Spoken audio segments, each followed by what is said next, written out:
سمدانی کندیل نورانی کی ذات، ابتدائی تعلیم آپ نے اپنے علاقے میں حاصل کی، پھر مزید تعلیم حاصل کرنے کے لیے اپنی امی جان سے اجازت مانگی، کچھ درہم بھی انہوں نے عطا فرمائے اور فرمایا، وصیت فرمائی، بیٹا جھوٹ کبھی نہیں بول۔ تو راستے کے اندر اس قافلے کو ڈاکوؤں نے لوٹا اور آپ سے ڈاکوؤں کے سردار نے پوچھا، آپ نے سچ سچ بتلا دیا کہ میرے پاس کتنے درہم، وہ کہاں سے لے ہوئے۔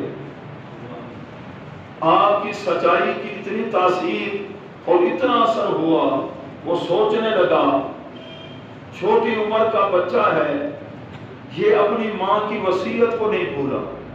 ماں نے فرمایا بیٹا کبھی جھوٹ نہیں بولنا، اور میں اپنے رب کے ساتھ جھوٹ بول رہا ہوں، لوگوں کو لوٹ رہا ہوں۔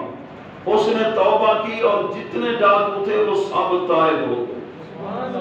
ابھی غوث پاک پڑھنے کے لیے جا رہے، زمانے طالب علمی ہے، چھوٹی عمر ہے، سچ کی اتنی برکت ہے۔ اب کتنا کمزور ہو گیا مسلمان کا اللہ کے ساتھ تعلق، کہتے ہیں جھوٹ کے بغیر تو گزارا نہیں، کاروبار میں جھوٹ، ہر جگہ جھوٹ، میاں بیوی ایک دوسرے کو جھوٹ بولتے ہیں، دوست سے جھوٹ بولتا ہے، منہ سے بدبو نکلتی ہے، رحمت کے فرشتے دور ہو جاتے ہیں۔ نہ کاروبار میں برکت ہوگی جھوٹ کی وجہ سے،